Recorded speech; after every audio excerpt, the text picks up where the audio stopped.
The first wrong thing that night was so small, nobody else would have called it wrong.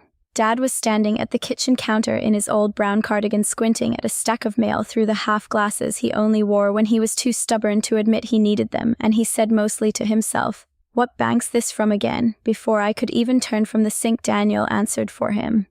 "Second quarter statement," my brother said, reaching across Dad's shoulder and tapping the envelope with 2 fingers like he had every right in the world. "The one I told you not to worry about." Dad nodded and set the envelope down unopened, like the question had been his and the answer had satisfied him. That was all. One sentence, one gesture, nothing a stranger would notice, but something in me went tight so fast it felt like a wire pulling through my ribs. The kitchen smelled like rosemary chicken and buttered rolls, and the heat from the oven had fogged the windows over the sink just enough to blur the backyard into green and gold. Late September in Ohio always made the light look older than it was. There were paper napkins folded beside the salt and pepper, Aunt Joanne's peach cobbler cooling on the stove, and the Tigers game muttering low from the den TV where nobody was really watching. It should have felt ordinary. It should have felt like one of those quiet Sunday dinners families misremember later as proof they were always closer than they really were. I dried my hands on a dish towel and said, "You could still open it, Dad. Statements usually aren't improved by ignoring them." Daniel smiled without looking at me. "See, this is what I mean. 5 minutes in and Lena's already auditing the silverware."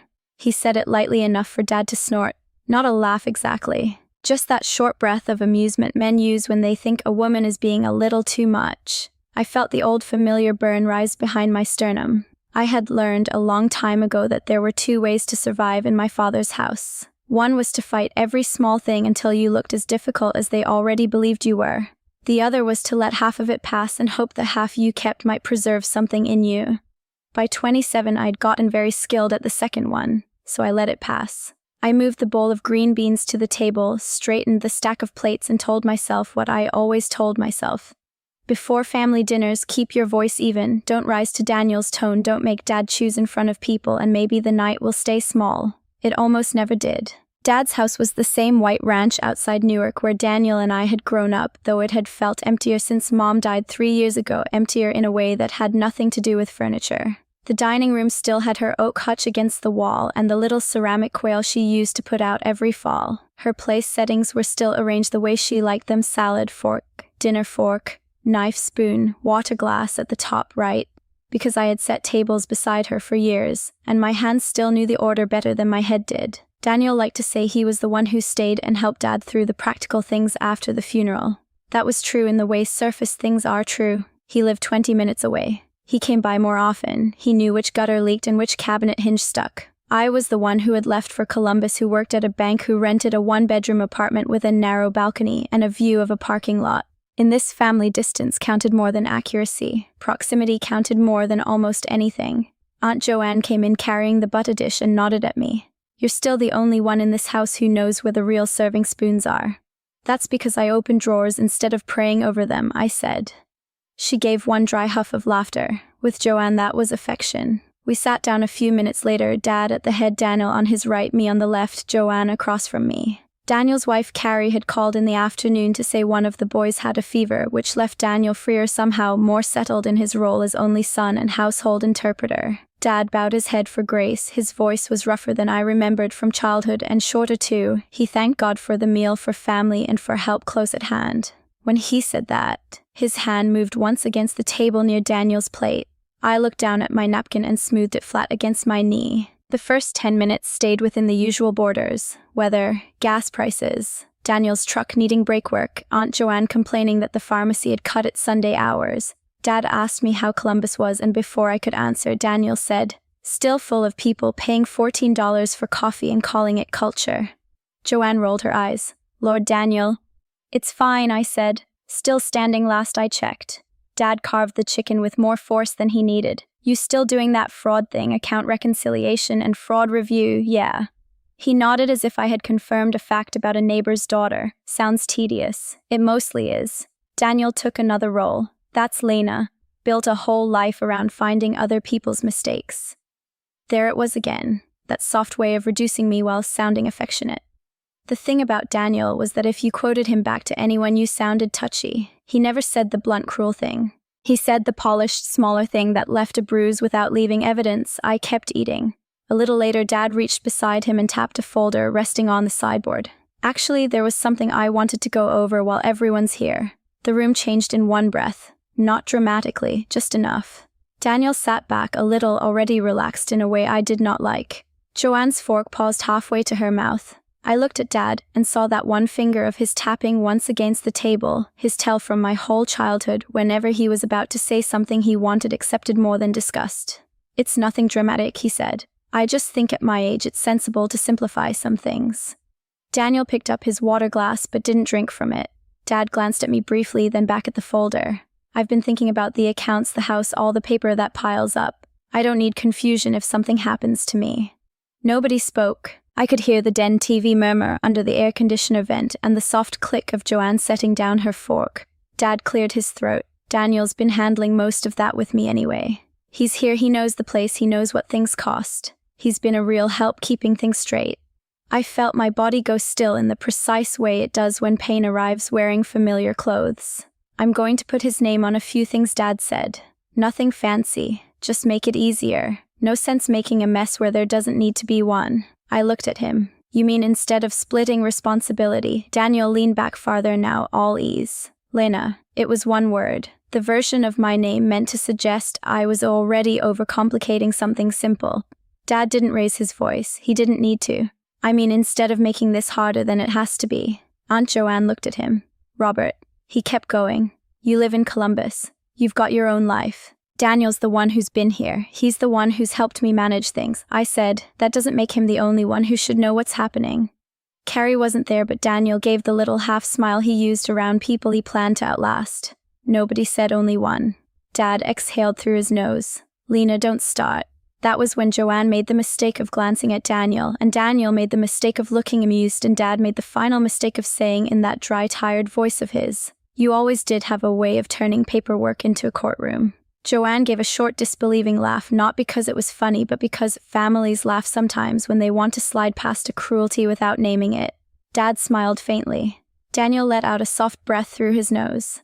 And there it was, that small, knowing family laughter, the kind that says your hurt is already part of the furniture. My face went hot. I set down my fork before my hand could shake. I'm not making a courtroom out of anything, I said. I'm asking what exactly you're changing. Dad reached for the folder, opened it, and slid one sheet half out, then stopped as if the details themselves bored him. Just consolidating. Daniel already helps with the checking and transfers and reimbursements. Something in me caught. Reimbursements, I said. Daniel answered before Dad did. Normal stuff. Hardware runs, gas covering bills when things cross over weird. You know, life. Dad nodded, but his eyes moved just slightly, not to me but to the paper. Money doesn't seem to hold the way I thought it would after retirement, he said almost to himself. But everything costs more now. Daniel's hand came down flat against the table, easy as prayer. That's all it is. I looked at the page half exposed from the folder. There were lines and dates and a column of figures. One item had been underlined in blue ink. I couldn't see the full line from where I sat, only the tail end of a memo notation. Re&B, Mercer Home Solutions, Daniel's business. For 1 second, the room seemed to tilt very slightly like a glass set down on an uneven table. Dad was still talking something about simplifying while he was able, but I wasn't hearing him anymore, because Daniel's company had never repaired Dad's house once this year. And whatever that line was, it wasn't family teasing anymore. It was money. I kept my face still, because that was the only way I knew to survive a room like that. Daniel was saying something about the furnace filter he needed to check before the weather turned, and Dad was nodding, and Aunt Joanne had gone quiet in the way she did when she wanted to say 10 things and knew only one of them would help. The chicken was getting cold between us. Somebody's fork touched a plate. The television in the den let out a burst of canned laughter that sounded so out of place it almost made me sick. I said, what exactly did Mercer Home Solutions reimburse? Daniel's eyes came to me at last. Not startled, not angry, just patient, which was somehow worse. Lena. No, I said, still looking at the half-exposed page in Dad's folder.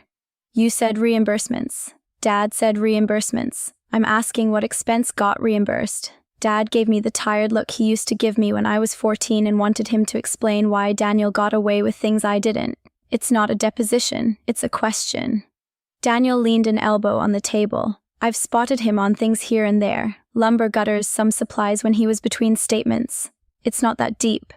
I looked at Dad. Did he do the gutters? Dad frowned.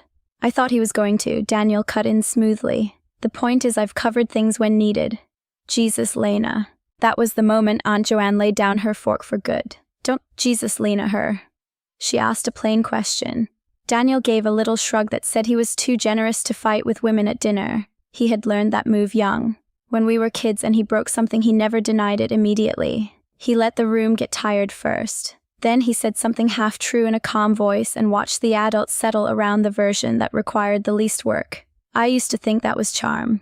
By the time dessert came out, I could barely taste anything. Dad kept talking about simplifying, about not wanting a mess later, about how Daniel understood the practical side of things. Joanne said very little. I said less. That was not discipline anymore. It was triage. When the plates were stacked and Dad went to the den to check the score, I carried dishes to the sink and listened to Daniel behind me drying his hands with a paper towel like he belonged to the rhythm of the kitchen more than I did. You really know how to make a point land badly, he said. I turned the faucet on harder than I meant to. I'm not the one billing Dad through my business. His voice stayed easy. You don't know what you're talking about. I know your company name when I see it. He stepped closer, lowering his voice as if he were doing me a kindness. This is exactly why Dad doesn't want you involved. You come in from Columbus, see one partial line on a page, and turn it into a moral event. I rinsed a plate, set it in the rack, and said, Then you should have no problem showing me the full line. He laughed under his breath. You hear yourself. I turned then. Do you? For a second the kitchen lost its softness. The air between us went plain and cold. Then Daniel smiled again. I'm not doing this with you.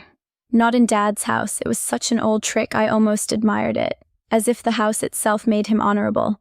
He walked out before I could answer. I stood with my hands in warm dishwater and remembered something I had not thought about in years. I was 16 and Dad had left cash in a coffee tin above the refrigerator for the electric bill. A week later, half of it was gone. Daniel said maybe Mom had moved it. Dad said maybe I had counted wrong. I remember the exact shape of the shame in my throat, trying to insist that I had not. 3 days later, Daniel found the missing money in his truck console, and everyone acted as if that solved the matter. Nobody ever apologized for looking at me first. I had forgotten the memory because forgetting was easier than carrying a warehouse of little verdicts. But standing at the sink, I understood something I should have understood sooner. In my family, Daniel never needed to be innocent. He only needed to be easier to believe. I dried my hands, walked to the sideboard, and picked up the folder before I could talk myself out of it. Dad came back in from the den just as I opened it. What are you doing? I looked up, trying to understand what I'm being told not to worry about. He held out his hand, not angry yet just firm. Give me that. Dad, this line says Mercer Home Solutions. Did Daniel charge you through his company? His mouth tightened. He's helped me. Things get moved around. Not everything is a scandal. That's not what I asked. He stood straighter. For a second I saw the man who had raised us on rules and receipts and Saturday morning chores done in order. Lena, I'm not going to be interrogated in my own dining room. The word interrogated stung more than it should have. Like my concern itself was aggression. I handed him the folder because if I didn't, I knew exactly how the night would end, me standing in the middle of his kitchen looking like proof of every story they told about me. Fine, I said. Then answer one thing. Did Daniel do enough work here this year to bill you through his business? Dad glanced down at the page, then away. He's done plenty. Like what? He didn't answer fast enough. That was answer enough.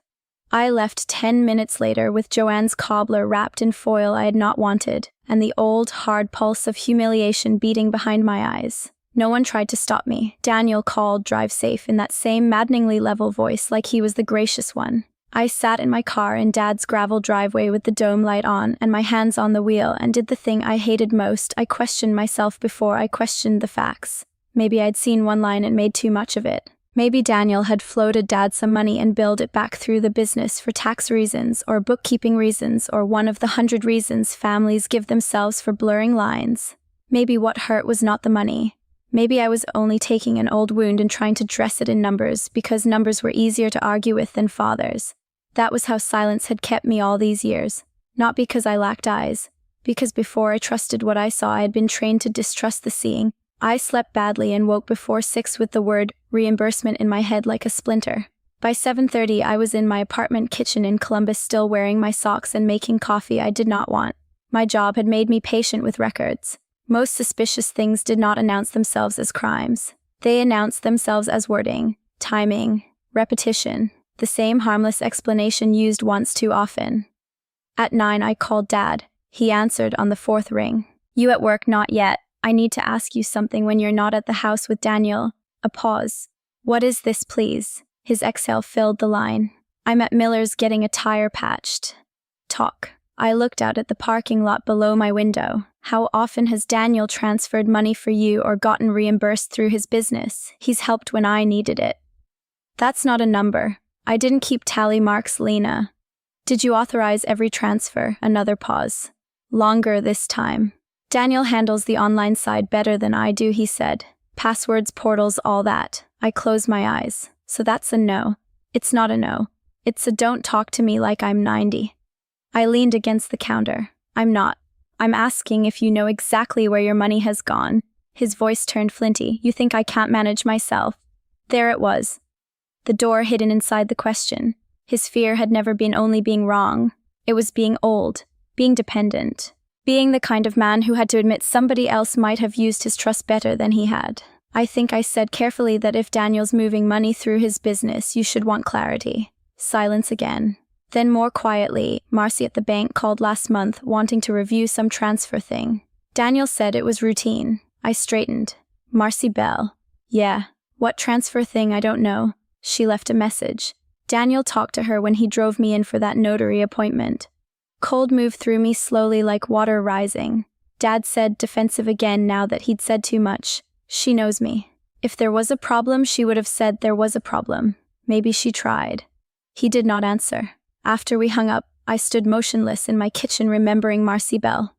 Mid-50s, careful voice branch manager at the Newark location. She had sent flowers when Mom died. She was not dramatic. She was the kind of woman who only spoke plainly after she had given caution every chance to work. I called the branch and asked for her. When she came on the line, her voice was warm in a guarded way. Lena, it's me. A small pause. I wondered if I might hear from you.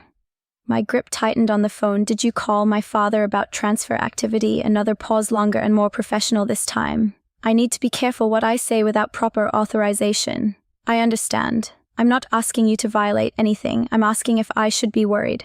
I heard papers move softly on her end. I can say this, there were transactions I felt your father should personally review in branch. I did not feel comfortable relying on a family intermediary. The phrase landed so hard I had to sit down. Were those transactions connected to my brother, Lena? Please. Her voice dropped. If your father is willing to come in with you, I think that would be best. That should have been enough. It almost was, but my body already knew before my mind was willing to speak it. I drove to Newark on my lunch break and met Dad outside the branch because pride still worked in strange directions with him. He would not let me pick him up, but he had agreed to come. He looked older standing under the bank awning than he had at dinner, not weaker exactly, just less buffered by his own house. Inside, Marcy took us into her office and closed the door. She removed her glasses, set them on the desk, and turned the monitor slightly toward him. I want to walk through a few items with you, Robert. Dad's jaw set. Go ahead. What followed was quiet enough to be merciless. Dates, transfer amounts, memo lines, destination accounts, reimbursements routed to Mercer Home Solutions, digital authorizations set up from a device Dad did not use. Dad kept trying to find ordinary explanations, and Marcy kept answering in the same calm tone. That may be what you intended, but this is where the funds went. This account belongs to Mercer Home Solutions. This transfer was not bill pay to utility. This pattern is not consistent with simple one-time help. I did not look at Daniel's name on the screen at first. I looked at Dad's hands. They were flat on his knees, too still. Finally, he said, how much? Marcy gave him the total. The room went silent after that in a way I will remember for the rest of my life. Not because the number was catastrophic. It wasn't. Not in the way television stories make catastrophe look. It was worse than that. It was survivable. It was plausible. It was exactly the kind of amount that can disappear inside trust if nobody wants to look too hard. Dad swallowed once. He said he was helping me. Marcy's face did not change. Some of the transactions may have been presented that way. The records show the funds benefited his business directly. There are truths that hit like a car crash and truths that hit like a floor giving way under a familiar room. This was the second kind. I had not been wrong, and the relief of that arrived braided so tightly with grief it made me feel sick. Because once the pattern became real, my humiliation from the night before changed shape. Dad had not merely cut me out because he trusted Daniel more. He had cut me out because the lie required me to stay in my old place. Daniel's usefulness, Dad's blindness, my distance, my supposed difficulty, they were not separate family wounds. They were one system. The same story that made me easy to dismiss had made Dad easy to use. Marcy printed the records at Dad's request and arranged them in a neat stack. When she handed them over, Dad did not take them. He looked at me. Put those in a folder, he said, not to Marcy. To me. So I did. When I walked back out into the parking lot, the manila folder sat on the passenger seat, like something heavier than paper. Dad had gone home in his truck ahead of me, saying he needed time. I stood beside my car for a moment with the hot Ohio afternoon pressing down on the hood and knew with a clarity that felt almost cold what I had to do next. Then I got and set the folder flat beside me and drove back toward the house where they had laughed. By the time I turned back onto my father's road, the sky had gone that late afternoon pale gold that makes everything look gentler than it is. His truck was already in the driveway. Daniel's was still there too. I parked beside the garage and sat for one extra second with the engine off my hand, resting on the manila folder, like I was checking whether it was still real. My whole body felt oddly calm. Not because I wasn't hurt anymore, because the hurt had changed jobs. It was no longer there to warn me that something was wrong. Now it was there to keep me from flinching. When I walked in through the side door, I could hear Daniel in the kitchen talking over the sound of the faucet. I'm just saying, if he wants to move things before the end of the quarter, there are smarter ways to do it. His voice stopped when he saw me. Aunt Joanne was back at the table with a cup of coffee and the crossword folded beside her elbow. Dad stood at the counter with both hands braced against the laminate, looking not at me, but at the sink window over the yard. Daniel smiled first. Of course he did. Well, he said, there she is. I closed the door behind me and set my purse on the chair by the wall. The folder stayed in my hand. Aunt Joanne's eyes moved to it and then to my face. She did not say anything. Dad turned then. His mouth looked flatter than usual, as if all day he had been holding it shut against the wrong words. You went to the bank. It was not a question. Yes, I said. Daniel made a small sound through his nose, half laugh, half disbelief. Jesus Christ, Lena, I looked at him. You don't get to say that like I'm the one who embarrassed this family. He leaned back against the counter, arms. Loose expression, careful. You took Dad to a bank meeting over one thing you didn't understand. Dad spoke without raising his voice. Sit down. We all did. It struck me absurdly that the table still smelled faintly like peach cobbler and rosemary chicken from earlier, as if the house had not quite finished digesting the first version of the day. Joanne folded her hands around her coffee mug. Daniel sat the same way he always did, one arm over the back of the chair, body angled just enough to look relaxed. Dad stayed at the head of the table, but there was something gone from his posture now, some certainty taken out. Nobody spoke for a few seconds. Then Daniel said, Dad, before this turns into something ridiculous. No, I said. He looked at me with that same patient contempt. No. I laid the folder on the table between us. You don't get to start by naming it ridiculous. Not this time. I slid the folder toward my father but kept one hand resting on it. I'm going to say this once and I'm going to say it clearly. I said, if I'm wrong, then you can call me dramatic for the rest of my life. If I'm right, nobody at this table gets to laugh at me again. The room went still in a different way than it had at dinner. Not the old stillness of people waiting for me to become too much. This one was thinner, sharper. Joanne set down her mug without a sound. Daniel gave a short shrug. Go ahead. Perform. I opened the folder. The first page was the account summary. The next was the transaction history. Behind that were the printed transfer records Marcy had walked us through in her office. I placed the first sheet in front of Dad and one copy in front of Daniel. These, I said, are transfers and reimbursements from Dad's accounts over the last 11 months. This line here, I touched the page, is the one I saw at dinner. Mercer Home Solutions, your business. Daniel didn't look down. I already told you I covered things. For what? He spread one hand. Supplies. Work around here. Spotting him when he needed it. I moved to the next page. Then let's keep it simple. March 12th. $800. Reimbursement to Mercer Home Solutions. Dad. What was that for? Dad stared at the page. I don't know. Daniel answered smoothly. That was the gutter materials. I looked at Dad. Did the gutters get done? His jaw worked once. No.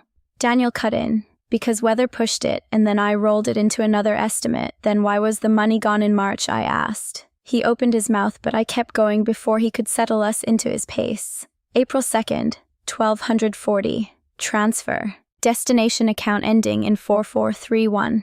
That's linked to Mercer Home Solutions too. Dad, do you remember authorizing that one? Dad's eyes stayed on the paper. No. Daniel gave a little laugh, then like all of this was beneath him. He doesn't remember every click, Lena. He trusted me to help him. I heard Aunt Joanne inhale. That I said is exactly the problem. Daniel finally looked straight at me. Be careful. The old version of me would have shrunk a little at that. Not from fear of him exactly. From fear of becoming the thing he was implying. I already was harsh, overblown, hungry to accuse. But something had shifted in me at the bank, and now I could feel the old trap as it opened. Help doesn't end in the helper's account, I said. Nobody moved. Daniel sat up a little straighter. You have no idea what I've done for this house. No, I said. I have a better idea now than any of us did this morning. I turned another page and slid it toward Dad. These are the transfers Marcy Bell flagged. She said the pattern was not consistent with simple bill paying or one-time support. Her words were that the funds benefited Daniel's business directly. Daniel snorted. Marcy Bell doesn't know family arrangements. Dad's head came up. She said that. I met his eyes. Yes. For the first time since I walked in, Daniel's face changed. Not much. Just enough to show the first crack in the smoothness. Dad, come on. Bank people cover themselves. That's what they do. They see a family account and act like everything needs a conference room. Joanne spoke then, dry as a match strike. Funny how conferences only become a problem when the paper starts talking back. Daniel turned to her. Stay out of it, Joanne. No, she said. I don't believe I will. She took off her glasses and looked at my father. Robert, answer one thing honestly. Not as his father. As a man looking at his own money. Did you know this much had gone through his business? Dad didn't answer. That silence was the first real collapse, because all my life Daniel's power had depended on speed. He answered first. He reframed first. He turned discomfort into impatience before anyone could sit in it long enough to ask the second question. But the pages slowed him down, the totals slowed him down. Dad's silence slowed him down most of all. Daniel tried one more time. I was going to settle some of it back once that Springfield job cleared, he said. I had cash tied up. Dad knew I was floating things. I looked at him and felt with a strange, clean sadness the last of my brotherly illusions leave me.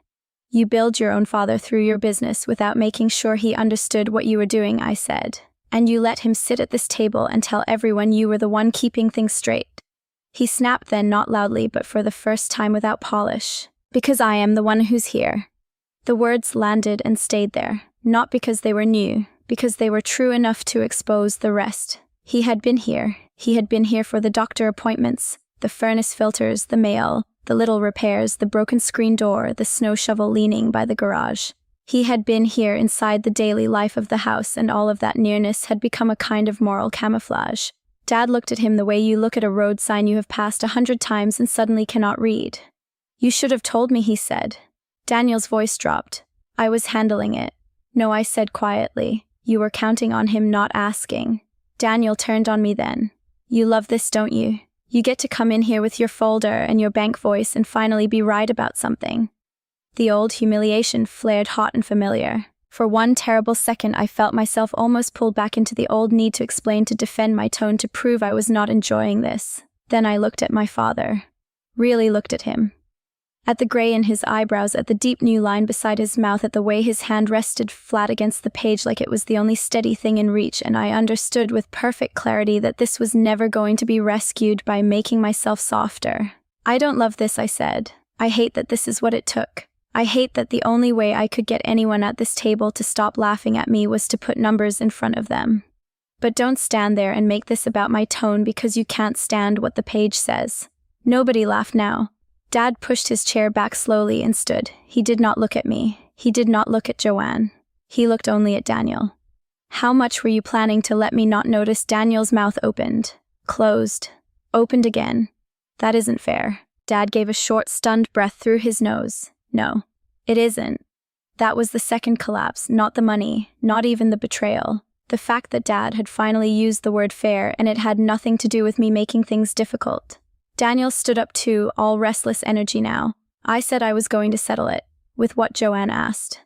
Your good intentions. He grabbed his keys off the counter. You all want to make me the villain, go ahead. I said before he could turn this into one more exit he controlled. No one made you one. You walked in as the helpful son and let Dad hand you my place while you were taking from him. He stopped. The room held. It was not my sharpest line, it was not clever, but it was the truest thing I had ever said in that house. Daniel looked at Dad one last time, maybe waiting for rescue, maybe waiting for the old reflex to reassert itself. It didn't. Dad stood there with both hands on the chair back and said nothing. Daniel left. The screen door hit once behind him and the sound traveled through the kitchen like something old breaking loose. For a long moment no one moved. Then Joanne touched my shoulder once on her way past and said to my father, "You can keep defending easier children if you want, Robert, but don't ever call it not knowing." She left too quietly. That left only Dad and me in the kitchen, the pages still spread out between us. He sat down again with more care than before. I started gathering the records because suddenly the sight of them felt too intimate to leave exposed. But he put a hand over the corner of one page. "Leave them." So I did.